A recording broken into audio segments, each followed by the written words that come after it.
How to turn on Signal's payment lock for extra security.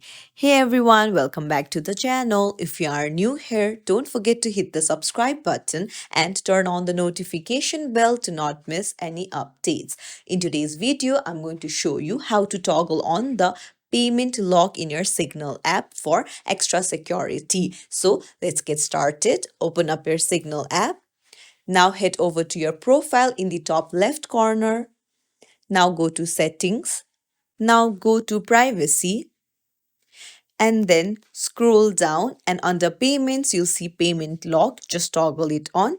Now Signal app will require Face ID to transfer funds, and it will provide you extra security while making payments. So that's it. If you found this tutorial helpful, don't forget to hit the thumbs up and subscribe to our channel for more useful tips and tricks. Thank you for watching. See you in the next video.